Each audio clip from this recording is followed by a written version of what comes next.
Y eso, congresista, Bueno, estamos al aire. buenas noches con todos. Hola, Alan. Perdonen por los minutos de retraso. Hemos estado en una reunión que se ha extendido más de lo necesario. Eh, Estamos aquí con nuestra tercera edición de la Bitácora Congresal. Quiero agradecer a Alan por la ayuda que me viene prestando en montar este espacio. Y vamos de frente al grano, al contenido. El primer punto que quiero tocar es, como de costumbre, la coyuntura. Importante mencionarles que además de los canales de comunicación como este, como nuestro espacio en Twitter, que ya lo han conocido también, y como la próxima serie de lives que vamos a hacer vivos en Instagram, también están las entrevistas y redes que se dan de vez en cuando durante la semana en medios tradicionales o digitales y que pueden revisar. Así que menciono algunas de ellas para que quizás como referencia puedan ver algunas de las opiniones o análisis que hemos venido haciendo ante los medios. El martes pasado estuvimos con René Gastelumendi y Anuska Buenaluque en el programa La Réplica de Epicentro TV.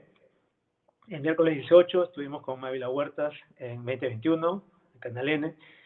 Y hoy, esta mañana, domingo, estuvimos con Paola Ugaz en Diarios de Pandemia en La Mula. Además de los temas de la vacunación, de la pandemia, de lo que se viene, que también lo voy a comentar en un momento, el principal tema de actualidad a nivel político es la crisis de gobernabilidad, ¿no?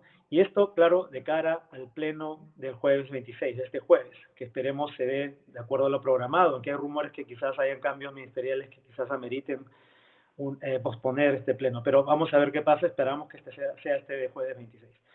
La pregunta que nos hacemos todos es, por sobre todo, ¿qué pasará con el voto de confianza al gabinete de Bellido, ¿no? ¿Le daremos los 130 congresistas o no el voto de confianza al gabinete? No es una decisión sencilla, porque, claro, muchos dirán, claro, es prerrogativa del presidente designar un presidente del Consejo de Ministros y conformar con él un gabinete. Los requisitos son mínimos para ser ministro, tiene que ser peruano, mayor de 25 años. Y, bueno, también es cierto, por otro lado, que muchos ciudadanos hemos expresado, políticos también, nuestra inconformidad con los nombramientos, en no pocos ministerios, con algunas honrosas excepciones como economía, salud, mujer, educación, donde hay, por supuesto, personas muy idóneas, pero el principal argumento de quienes no estamos conformes con todos estos otros casos es que en la peor crisis de nuestra historia necesitamos que esos cargos sean ocupados por personas de reconocida experiencia y capacidad, entendiéndose la meritocracia no solo como la trayectoria profesional en sí, sino también como el añadido de la calidad ética y moral, ¿no? Sin repartijas, además, sin pagos de favores, sin priorizar cruzadas ideológicas por encima del bien de todos, ¿no? No todos compartimos las mismas ideologías, es importante también que las políticas públicas tomen en cuenta eso. No se trata de reivindicar solamente un grupo o minoritario o un grupo en particular, sino gobernar por el bien de todos. Así que ese es un punto importante a tomar en cuenta. Y en fin, es una larga discusión que podríamos tener, podríamos ir en realidad ministro por ministro y ver eso es lo que estamos haciendo a la interna, pero espero que podamos tomar quizás o retomar alguno de estos puntos en nuestro espacio de Twitter, que es mucho más amplio. Ahora bien, hay que recordar también que el voto de confianza no es precisamente a los ministros en particular, sino a las políticas de gobierno presentadas durante esta exposición en el Pleno. Es decir, vamos a estar conformes o no con las líneas de acción política y técnica, por supuesto, que se van a exponer. Yo considero personalmente que lo que corresponde como una postura base es ser constructivos. Es, en principio, otorgar el voto de confianza, claro, asumiendo que los planes presentados tendrán un mínimo de calidad técnica, de vocación de consenso y de apuesta por la gobernabilidad. Por ello, nuestro voto, como congresistas morados, como bancada Somos Perú, Partido Morado, se decidirá y se construirá finalmente en base a tres factores. Uno, nuestras posturas individuales que tenemos que contrastar. Dos, las discusiones que tendremos entre nosotros y de las cuales pues se podrán ir depurando los argumentos a favor y en contra. Y en tercer lugar, lo que finalmente expongan los ministros de este jueves, que es realmente el insumo principal para tomar esta decisión. Ahora, ¿qué queremos oír nosotros? como creo que gran parte de la ciudadanía queremos oír políticas coherentes y sensatas en cuanto a salud, en cuanto a economía y en cuanto a educación. Son las tres áreas que hemos venido también mencionando insistentemente que queremos que se prioricen. En salud está claro que debemos hablar del manejo de la pandemia, de los planes de adquisición de vacunas que dependen de Cancillería, que por cierto ha sido otro tema bastante discutido esta semana a raíz del cambio en ese sector, y el desarrollo del plan de vacunación, al cual me voy a volver a referir porque justamente hemos estado fiscalizando la vacunatón y viendo cómo proceden estas cosas. En cuanto a educación, nos interesa saber qué va a pasar con el retorno a clases, si van a haber condiciones seguras, cuándo se va a dar.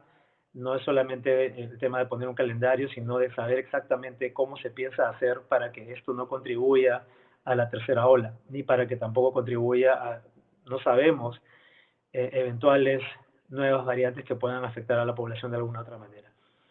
Y en cuanto a economía, queremos escuchar que vamos por buen rumbo hacia la reactivación productiva, hacia la recuperación del empleo con responsabilidad fiscal, ¿no? Sin demagogia. En mi caso, dada la posibilidad de intervenir en la discusión del Pleno, trataré de enfocarme no solamente en esto, sino también de recordar que estamos ahí porque apostamos por la ciencia, la tecnología y la innovación como motores de progreso, de desarrollo, de educación, de reactivación. Así que ojalá que podamos tener un debate enriquecedor, que no solamente sean los ministros quienes nos dicen qué van a hacer, sino que también nosotros podamos aportar, y esto me nota de algunas necesidades que quizás puedan generar nuevos consensos, ¿no? Siempre pensando en productivo. Además, quería también cerrar este tema coyuntural recordándoles que me parece muy importante, nuevamente, siempre lo digo, mantener la calma, mantener, en nuestro caso, la postura de centro, que es una postura de crítica constructiva, es una postura de pensamiento y razonamiento independiente. Lamentablemente, en la situación actual, dada la polarización, tú no puedes tomar una decisión sin que te acusen de ser un extremo o el otro. Y creo que tenemos que salir por fin de esa disyuntiva, de esa polarización, porque lo que necesitamos es pensar, necesitamos razonar con argumentos críticamente, sin miedo a que nos tachen de ser una cosa o la otra, sino siempre anteponiendo lo que creemos, consideramos es lo mejor para el país y no para un grupo de un extremo o del otro extremo o una ideología que creemos debería ser reivindicada. Lo que necesitamos hacer es salir de esta crisis y para ello los argumentos razonados y críticos, en mi punto de vista, son lo más importante. El siguiente punto que quiero tratar son las reuniones de trabajo que hemos tenido, que como ustedes saben, semana a semana se van dando reuniones con diversos colegas, con diferentes actores como analistas políticos, expertos en medios, ex congresistas u otros políticos que enriquecen nuestro debate. Pero además ya empezaron las sesiones de las comisiones del Congreso. Ustedes recordarán de la edición anterior, yo les conté que soy miembro titular en las comisiones de Ciencia, Relaciones Exteriores, Cultura y Pueblos Andinos. Pueblos Andinos va a ser cedida a Flor Pablo, que tiene un interés especial en participar de esta comisión. Entonces, finalmente me voy a quedar con tres de titular. Repito, Ciencia, Relaciones Exteriores y Cultura. De estas tres, Relaciones Exteriores y Cultura ya se instalaron.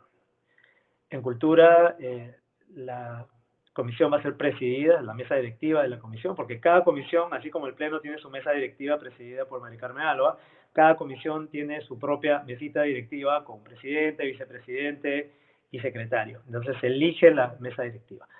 Entonces, en el caso de Cultura, tenemos al congresista Alex Flores, de Perú Libre, que fue el primer vocero de Perú Libre, en esa bancada, como presidente de la Comisión de Cultura. En Relaciones Exteriores tenemos al extremo opuesto, al congresista Ernesto Bustamante de Fuerza Popular, presidiendo esta comisión. Y en la Comisión de Ciencia y Tecnología se mantiene en suspenso. Es una situación interesante porque de acuerdo a las votaciones y a las negociaciones que se dieron en Junta de Portavoces, pues se había ya aprobado un plan para que una persona X, otra Y, Z sean presidente, vicepresidente y secretario. A mí me correspondía el cargo de secretario de esa mesa directiva, pero 2 días antes de la instalación de la mesa, Perú Libre que la iba a presidir, presenta una solicitud a la mesa directiva de reconsideración para que los 3 cargos, presidente, vicepresidente y secretario, sean los 3 de Perú Libre. Esto no ha sido, a mi entender, todavía procesado, no sabemos cuál va a ser la decisión, tendría que votarse nuevamente para confirmarse si es así o no, en cuyo caso, dependiendo de esa votación, pues yo continuaría como eventual secretario de esta comisión o sería simplemente un miembro más titular. Se preguntarán por qué pasan estas cosas. Bueno, son los avatares de la política. Desde el principio, yo he sido bastante crítico de cómo se hacen las cosas en el Congreso. Quizás viniendo del ambiente académico, en donde uno busca ser más expeditos, más rápidos, es bastante frustrante ver cómo se trabaja en el Congreso. Es una autocrítica que quiero hacer porque me gustaría ayudar a cambiar las cosas. Por ejemplo, en estas sesiones de instalación de mesa directiva de cada comisión, ustedes recuerden que en la Junta de Portavoces se juntaron los portavoces de todas las bancadas, pues hubo discusiones, negociaron, abogaron porque yo quiero tal comisión, yo quiero otra lota, con distintos argumentos, algunos sólidos, otros no, meramente poder, pero finalmente se aprobó un cuadro de nominativo de comisiones, ¿no? Diciendo quién iba o cuántos parlamentarios, de qué grupos iban a estar, en qué comisiones y quién probablemente las iba a presidir. Finalmente, no se respetaron al final muchas de estas decisiones, algunas y otras no. En nuestro caso, no nos vimos favorecidos. La bancada Somos Perú Partido Morado debió salir de ahí con 2 comisiones, 2 presidencias de comisiones. Salimos solamente con una y una secretaría. Y hubo algunos cambios que también perjudicaron a mis compañeras de bancada. Así que, bueno, la fuerza de los votos es así, la democracia es así, si los acuerdos se hacen por quienes tienen más votos o más congresistas en sus bancadas, no hay mucho que hacer, no nos va a gustar, votamos en contra, pero se aprobó y así es, y así vamos a seguir trabajando. Entonces, lo que les quería contar es que a mí me parece muy gracioso que, bueno, no es gracioso porque nos cuesta dinero a los contribuyentes, pero se instala una comisión para primero ponerse de acuerdo sobre la manera de votar. ¿Y qué se va a votar? Se va a votar a los miembros de esa mesa directiva de esa comisión, es decir, quién va a ser presidente, vicepresidente y secretario. Luego una persona X levanta la mano, propone a esos candidatos a ser votados, se aprueba nuevamente por votación que se va a votar y luego se pasa a votar y se decide que se instaló. Todo esto se hace para refrendar una decisión que fue tomada previamente en una junta de portavoces. Y si se imaginan, 1 hora por cada una de estas comisiones mínimo, es, ¿verdad?, una inversión de tiempo no razonable, ¿no? Bueno, y hay muchos procesos así en el Congreso que son sumamente tediosos, ¿no? Son burocráticos. Ojalá que podamos ayudar a que esto se agilice. Felizmente, también ha habido algunas novedades buenas en cuanto a la manera de funcionar el Congreso. Ya se empezó con los plenos semipresenciales, es una solicitud que le hicimos a la mesa directiva, creo que también ya la tenían mapeada, pero empezaron muy pronto y creo que es bastante saludable porque hubo un caso de contagio de COVID entre uno de nuestros colegas parlamentarios. Además está decir, más de 2 horas o 3 horas en algunos casos en un ambiente completamente cerrado, 150 personas sin ventilación, es una locura. Así que creo que eso va a ayudar, no favorece el trabajo parlamentario, pero favorece la salud, que es lo que tenemos que priorizar y el ejemplo que tenemos que dar.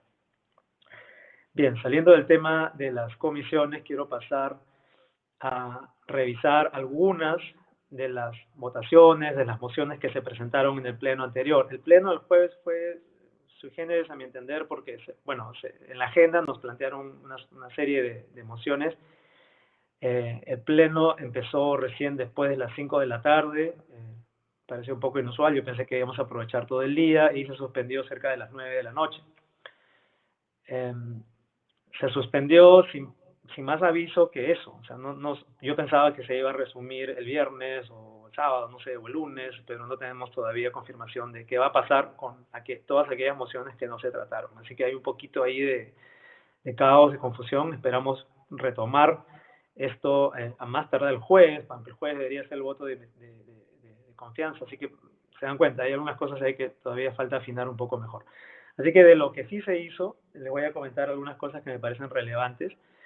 Hubo una moción, por ejemplo, la moción 104 de Perú Libre, que proponía censurar a la mesa directiva del Congreso, presidida por Mari Carmen Alba, porque su función no respetaba el cumplimiento del reglamento del Congreso y perjudicaba al grupo parlamentario Perú Libre. Bueno, esto a mí me parecía que tenía poco sentido, fue rechazado, se postergó el debate. Yo iba a estar absolutamente en contra de esto, me parece que no es momento de rencillas políticas. Yo tampoco estoy de acuerdo con muchas cosas que se están dando y que se están dando por las razones equivocadas, pero en algún momento tienes que conciliar, ¿no? Balancear, lograr el equilibrio entre seguir trabajando y centrarte en el enfrentamiento político. Yo creo que esto era una actitud ciertamente revanchista que no es momento de tomarla, o sea, en este momento, a portas de dar el voto de confianza, yo creo que ponerse a acentuar o agudizar las contradicciones, como dicen los colegas de Perú Libre, es un poco inoportuno. Luego hubo también eh, una moción de renovación popular, la moción 28, que proponía conformar una comisión investigadora del proceso de elecciones generales de 2021. Otra vez, ¿no? A mi modo de ver, por supuesto los colegas pueden opinar otra cosa, pero las elecciones ya terminaron, ¿no? Ya no es momento de posverdades, ya no es momento de revisar lo que ocurrió. Esta moción se aprobó, yo voté en contra, pero bueno, así es la democracia. Los ciudadanos juzgarán la relevancia de estas decisiones. También está la moción 132 presentada por la colega Carol Paredes de Acción Popular, que proponía invitar al ministro de Salud para informar respecto a la política sectorial, la vacunación, etcétera. Felizmente hubo un cierto consenso entre los colegas de que a portas del voto de gabinete, de voto de confianza, pues no era oportuno empezar a citar a ministros porque de todas maneras iban a venir al Pleno a exponernos sus políticas. No significa que no queramos escucharlos, ¿no? Yo voté en contra, muchos colegas votamos en contra. ¿Por qué? Porque no era el momento y en unos días más igual lo vamos a escuchar. Entonces, por favor, cuando analicen o juzguen el sentido de nuestros votos, tomen todo el contexto, no solamente que se vota en contra de una moción como tal, sino de cuándo y cómo y por qué. ¿Okay? No significa, no todas las cosas son blanco y negro. Bien, luego también estuvo la moción 83 de Avanza País, que proponía declarar persona no grata a Evo Morales. Esto se rechazó. No porque consideremos persona grata o porque seamos hinchas de Evo Morales o fans de Evo Morales, sino porque consideramos que era inoportuno, que no es momento. Es decir, si nos vamos a poner a distraernos por cada tema coyuntural no prioritario, ¿en qué momento solucionamos los problemas del país? Ese es el punto. Podemos estar de acuerdo o no respecto a un tema en particular, a un personaje en particular, eh, al mismo resultado de las elecciones, pero ¿este es el momento de hacerlo? Yo considero que no. Y por eso voté en contra. Hubo otra moción que me parece que fue votada unánimemente a favor, cual es bastante agradable cuando se ve un consenso de esa manera, de ese tipo. Mociones de Fuerza Popular y Alianza para el Progreso, que prácticamente proponían lo mismo, ¿no? A veces también se da esto, redundancia, ¿no? Dos proyectos que son iguales, casi iguales, que es hacerle seguimiento, una comisión para hacerle seguimiento al proceso de reconstrucción en las zonas afectadas por el fenómeno del niño costero. Eso nos parece necesario. Creo que es evidente para todos que los procesos de reconstrucción de zonas dañadas por desastres naturales son muy, muy ineficientes, muy lentos, entonces sí hay que hacerle seguimiento, sí hay que ver qué avanzaron, cómo llegaron y dónde están. Finalmente, la moción 38 de Avanza País que proponía, bueno, esta moción fue interesante, digamos, desde el punto de vista legal, porque se proponía declarar que el presidente estaba incurriendo en actos inmorales, ¿no? Al designar ministros cuestionados o cuestionables por su pasado. Y muchos colegas notaron que el uso del lenguaje y de la palabra inmoral abre la puerta a una justificación posterior de vacancia por incapacidad moral, ¿no? Lamentablemente somos esclavos de las palabras, entonces mantener esa palabra ahí era yo no lo considero así, pero en fin, era abrir la puerta a ese escenario que muchos no queremos, a menos que sea realmente la situación extrema en que realmente el destino de la política del país depende de eso y ya es imposible la gobernabilidad en base a consensos, ¿no? Así que esta moción, mientras debatíamos, fue cambiada y se cambió el lenguaje. Entonces, en vez de declarar inmoral al presidente o declarar sus actos inmorales, se habló ahora de exhortar al presidente a tener en cuenta los aspectos relacionados a las investigaciones, sentencias, procesos, ¿no? Por lavado de activos, terrorismo, organización criminal, de personas consideradas para cargos de ministros o dentro de los ministerios. Entonces, sonaba más razonable, sonaba que se había adecuado a una lógica eh, no golpista, no vacante. Sin embargo, viendo de dónde venía la propuesta inicial o cómo estaba la propuesta inicial, se generaron muchas dudas. Yo voté en contra de esto por eso, no completamente convencido. Quiero también que sepan que en muchos casos las votaciones se dan con lo mejor que tenemos para juzgar, pero no siempre son al 100% de convencimiento, pero voté en contra por la posibilidad de que sea justamente un instrumento para abrir esta intención de vacancia que no debería ser nuestra prioridad, por lo menos en esta semana ni en la siguiente, porque estamos viendo qué pasa con el gabinete, ¿no? Vamos paso a paso. En fin, ese es un resumen bastante apretado de lo que ocurrió en el Pleno. Como les digo, hay muchas cosas más muchas mociones más que no se trataron, otras que no he mencionado acá por cuestión de tiempo, pero eso es lo que quería resumirles, me pareció relevante. Y luego, en cuanto a representación y fiscalización, ya les conté la semana pasada que íbamos a iniciar nuestra ronda de visitas a vacunatorios. Esto fue hecho la noche de ayer con Alan, que está acá presente en esta charla, y con Úrsula Moscoso, que es nuestra principal responsable de organizar estos planes de fiscalización y representación. Y tuvimos una larga noche, arrancamos a las 9 de la noche y hemos regresado a nuestras casas 4:30, un poco más de la mañana. Y esa era la idea, ver cuáles eran las dificultades, las necesidades en los momentos más complicados. Hemos visitado 6 vacunatorios, los voy a mencionar brevemente. Primero fuimos a San Juan del Lurigancho, al vacunatorio en el Parque Zonal Huiracocha. Luego fuimos a Plaza Norte, en Independencia. Luego al Parque de la Exposición y al Campo de Marte, que está bastante cerca de ahí. Luego a la Playa Miller, que está ahí al lado del Hospital Rebagliati, de Salud. Y cerramos la noche en el Estadio Luis Gálvez Chipoco de Barranco. Entonces hemos tenido una distribución bastante diversa de vacunatorios, hemos visto también diferentes modelos de cómo se llevan, quién los lleva, y hemos tenido algunas apreciaciones interesantes que queremos compartir. Por ejemplo, en el Parque Zonal Huiracocha, ¿no? Vamos a lo que se considera en algunos casos periferia de Lima. Este estaba a cargo del MINSA. Notamos, por lo que nos contaba la gente, que muchos habían tenido cerca de 2 a 3 horas de espera. Eso es una espera bastante larga. Nos hicieron algunos problemas para entrar. Sin embargo, vimos que logísticamente estaban bien organizados, tenían vacunas suficientes y si faltaba más podían pedir más, pero nos parece que faltaba un poco de organización en cuanto a la afluencia del público, ¿no? Y al flujo de personas. Aquí vimos, yo diría, 30-40% de capacidad, ¿no? Ocupada, lo cual, en vista de los constantes reportes de que los vacunatorios andan vacíos, fue alentador ver que por lo menos había gente vacunándose y que no tenían, la mayoría de ellos o casi ninguno, problemas en que fuese Pfizer o que fuese Sinopharm.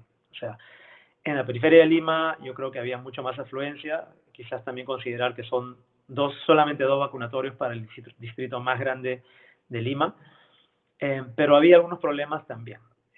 Por ejemplo, la digitación de cartillas de vacunación. ¿Qué cosa es la digitación? Significa que cuando se va avanzando con el proceso, tiene que haber alguien ingresando estos datos de lo que se ha hecho al sistema. ¿Para qué? Para que al cabo de unas horas o un día podamos tener los resultados de cuántas personas se vacunaron. Lo que no ingresó al sistema y se quedó en papel, finalmente retrasa ese avance. Por eso que a veces ustedes escuchan que, se vacunó solamente el 30% de lo que se esperaba, el objetivo. Eso es también en parte porque no se ha terminado de registrar. Quizás unos días después van a escuchar que, sí, llegamos a 45, a 50, porque faltaban digitadores. En este caso, en Parque Zonal Huiracocha, en San Juan del Lurigancho, nos hicieron tomar nota de que faltan digitadores y que también eh, tienen personal contratado por horas, con turnos de hasta 24 horas, y cuando se pasa la fecha, de una fecha a otra, ya no les consideran las horas trabajadas en el segundo día porque no estaba incluido en la fecha en el cronograma. Entonces hay unos problemas así de trámites, solicitan ellos contratos fijos y para poder trabajar mejor. Creo que es justo, vamos a trasladar estas preocupaciones al MINSA, estos detalles que no sé, me imagino que también nos estarán tratando de mapear, vamos a tratar de ayudar por eso. Luego, en Plaza Norte, en Independencia, la situación era distinta. Este vacunatorio estaba a cargo de salud. Aquí no había colas, había una afluencia menor, yo diría que estaban al 10-15%. Muy ordenado, cuentan con vacunas disponibles. El personal hace turno de 12 horas, pero su problema, lo que nos hicieron notar es que no les garantizan ni alimentación, ni refrescos, ni nada. Entonces ellos están trabajando sin parar, a veces son turnos de hasta 24 horas, no duermen, no comen, no beben. Entonces tampoco esto nos parece que esté bien porque de eso depende el desempeño de los vacunadores. Imagínense un vacunador que viene a ayudarte a ponerte la vacuna en el hombro, que no ha comido, no ha bebido, no ha dormido en 24 horas, es un poquito riesgoso, ¿no? Creo que pone en riesgo la calidad del proceso de vacunación. No es generalizado, pasa en algunos casos, pero es importante tomarlo en cuenta. Y aquí también hay un déficit de digitadores. Con estos primeros dos centros de vacunación, San Juan del Lurigancho y Plaza Norte, vimos una diferencia, no sabemos si es generalizable, yo creo que en buena medida sí, pero vamos a ver, entre cómo trabaja el MINSA y cómo trabaja el Salud. La impresión que yo me llevo es que Salud es mucho más organizado, que tiene una mejor capacidad de planificación. Se veía todo mucho más ordenado. Luego tuvimos una experiencia interesante porque en Cercado de Lima, en el Parque de la Exposición, que está a cargo de MINSA y CISOL, y en el campo de Marte, que está muy cerca de ahí, nos llamaba la atención por qué pusieron dos vacunatorios grandes, tan cerca del uno del otro, donde en realidad se podría haber cubierto territorialmente un poco mejor la zona. Estos vacunatorios están impecablemente implementados, ¿no? Te da una idea de cómo también hay una gradiente, una diferencia entre qué distrito cuenta con los mejores vacunatorios. Y ahí hay que trabajar, porque la calidad debe ser la misma, el servicio debe ser el mismo, el orden, la limpieza debe ser el mismo en todas partes. Entonces, en Parque de la Exposición, el Campo de Marte, empezamos a ver los vacunatorios prácticamente vacíos. En el Parque de la Exposición encontramos cerca de, creo, 15, 20 personas que se estaban vacunando, cuando habían programado miles, 5.000, 8.000. Eh, y en ese día creo que habían pasado los 1.200, 1.500, pero en ese momento cuando llegamos y eran cerca de la medianoche habían solamente 15, 20 personas. El campo de Marte está absolutamente vacío. Y es una pena. Realmente duele ver esas imágenes de vacunatorios vacíos ante la inminencia de una tercera ola. Creo que estamos en un momento en el cual deberíamos ser mucho más conscientes del peligro.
Buenas noches con todos y con todas. Estamos teniendo un pequeño problema de internet.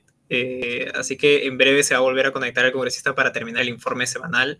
No se vayan, que ya falta poco para terminar de explicarles de qué se trató nuestra actividad de fiscalización. Justo ahí se acaba de conectar nuevamente el congresista. Congresista, lo dejo Gracias. nuevamente. Estamos, ok, perdón. Gracias, Alan. ¿Dónde me quedé? Ayúdame. ¿Dónde se cortó? Porque yo no lo he notado. Sí, nos estaba explicando qué tal fue el último punto, el punto del El estadio. vacunatón, la fiscalización, Perfecto. el estadio. Uh-huh. Ya. Entonces, repito, eso está a cargo del MINSA, también impecablemente organizado y ordenado, gracias, Alan, pero vacío.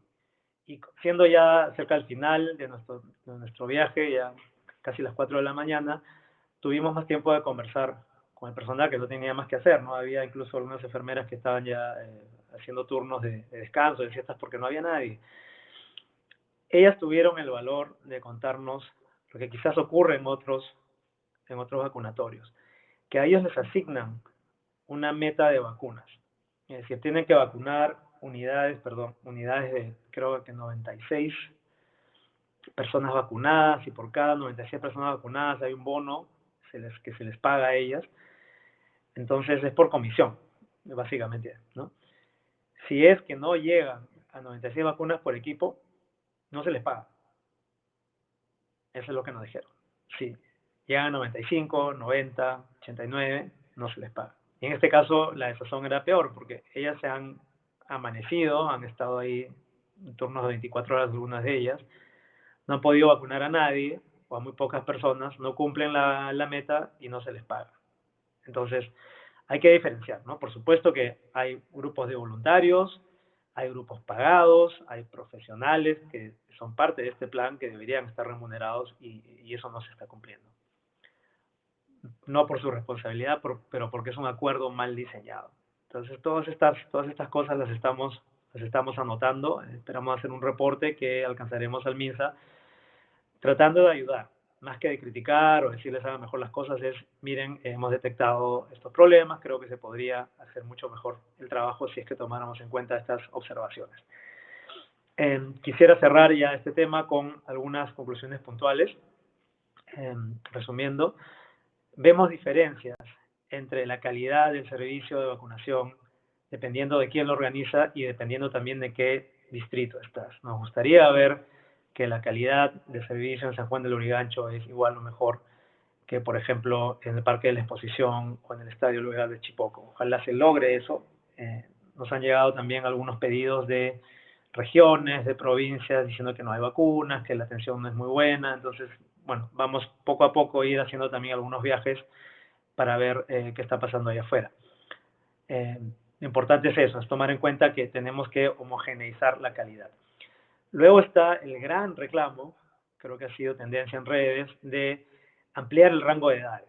Esto ha sido unánimemente una de las recomendaciones del personal técnico, el personal de enfermería, el personal a cargo de los vacunatorios, de que normalmente se iba bajando la edad semana a semana. Pero esta vez, al haber habido una pausa, un pequeño problema, un cuello de botella en la entrega de vacunas, la semana pasada me parece que no hubo vacunatón, se decidió mantener todavía este rango de edad. Entonces, han trabajado con el mismo rango de edad en vez de una semana por 2 semanas, un plazo bastante más extendido. Y eso que ha llevado que en este momento, este fin de semana, ha habido poca afluencia. Ellos consideran que, porque por un lado, muchas personas de ese rango de edad ya se vacunaron, otras consideran que quizás hay muchas personas en ese rango de edad que no son suficientemente responsables por alguna razón que no entendemos, porque no van a vacunarse. Y también porque se ha visto que el efecto de las noticias falsas ha sido tristemente de gran impacto, ¿no? Hay bastantes personas que ni siquiera se acercan al vacunatorio cuando saben que ahí hay solamente vacunas de Sinopharm. O que cuando llegan y se enteran, se molestan, discuten, rompen el consentimiento informado y se van.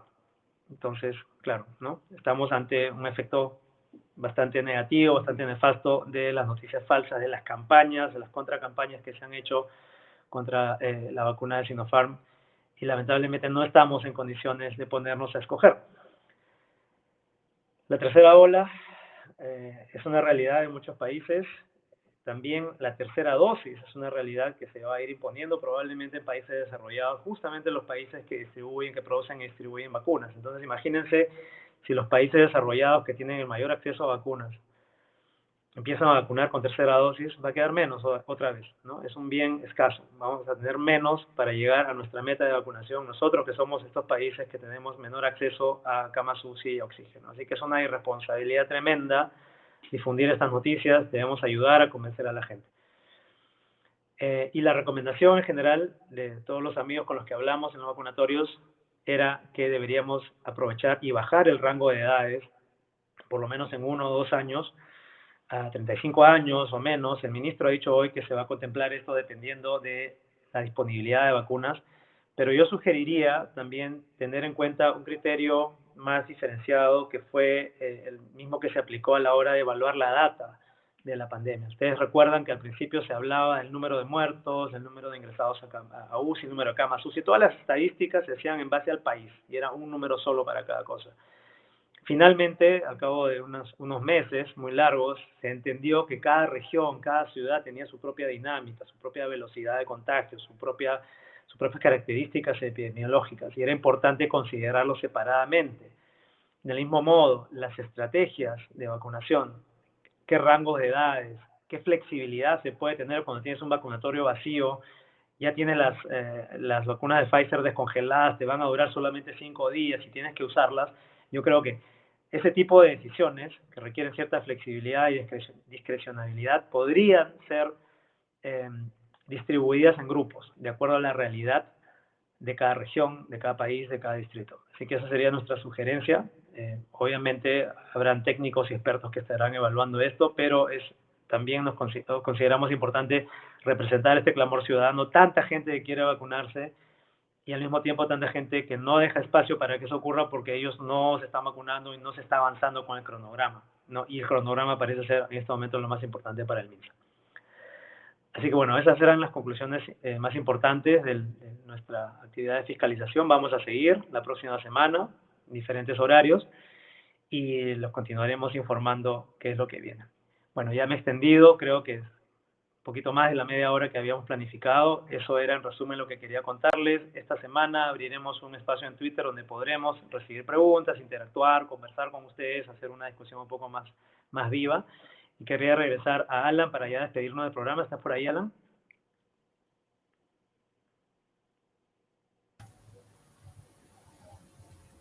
Listo. Agradecerle a Alan, que no lo veo, y a Úrsula porque ha sido realmente un viaje de madrugada muy motivador. Hemos sentido que estamos cumpliendo nuestro trabajo. Nos hemos sentido contentos de poder ayudar y esperamos que más colegas nos ayuden. Sería también genial poder hacerlo entre 2 o 3 congresistas de diferentes partidos. Ojalá que podamos ayudar un poco más a que la vacunación avance. Y nada, eso es todo, con eso me despido. Se nos viene una semana cargada de novedades, estemos atentos, vamos a seguir comunicándonos y seguir informando. Que tengan una excelente noche y un súper inicio de semana. Un abrazo a todos. Chao.